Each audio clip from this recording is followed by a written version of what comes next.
Quand on cherche un ordinateur portable qui puisse faire tourner les jeux sans trop de problèmes, la note peut devenir rapidement salée. En effet, souvent il faut compter plus de 1000 €, ce qui est un budget conséquent. Alors forcément, quand on voit ce Dell Inspiron G15 5510 qui nous est proposé un peu en dessous de la barre des 1000 €, on peut avoir envie de se laisser tenter.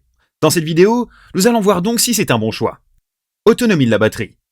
Le premier point qu'on va regarder, c'est tout simplement l'autonomie de cet ordinateur, car on sait que parfois, sur des modèles gaming d'entrée de gamme, c'est ce point qui peut faire défaut au vu des composants qui réclament pas mal d'énergie. Eh bien, c'est une première bonne surprise qui nous attend avec ce Dell Inspiron G15 5510, puisque vous pouvez compter sur une autonomie qui va tourner aux environs des 9 heures en usage mixte. C'est par exemple un bon point si vous avez une journée entière de cours. En effet, vous n'aurez pas à vous soucier d'avoir un chargeur de disponible et votre ordinateur vous permettra de tranquillement passer la journée. C'est une excellente nouvelle et ça mérite donc un 5 étoiles. Qualité de l'écran.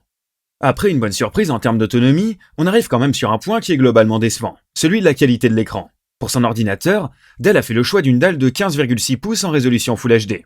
Le premier problème, c'est que la luminosité de cette dalle, elle est un peu limite, et en extérieur, cela se fera rapidement ressentir. De même, on a tendance à trouver le contraste un peu trop élevé.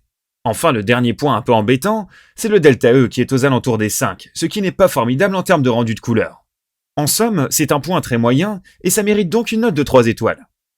Connectique.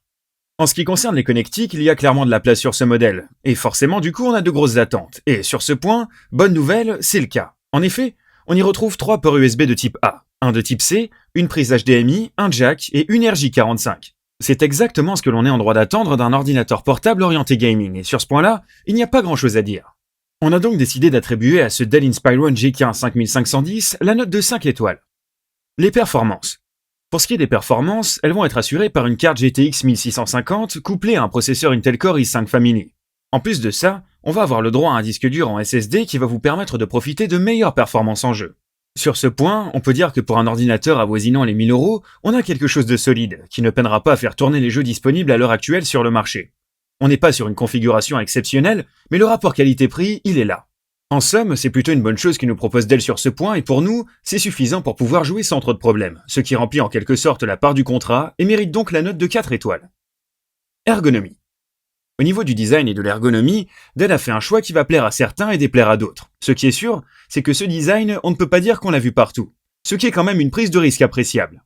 Pour ce qui est du transport, vous allez être sur un ordinateur un peu lourd avec ses 2,6 kg sur la balance, mais au vu des composants, ce n'est clairement pas quelque chose de très gênant, c'est même plutôt correct. Enfin, on doit quand même vous préciser que les sensations au niveau du clavier ne sont pas forcément super bonnes.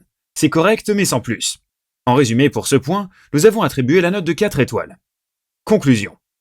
Pour conclure, nous avons donc attribué à ce Dell Inspiron G15 5510 la note de 4 étoiles, qui nous semble être la note juste. Le problème, c'est que si cet ordinateur possède pas mal de points positifs, il en possède aussi de gros négatifs.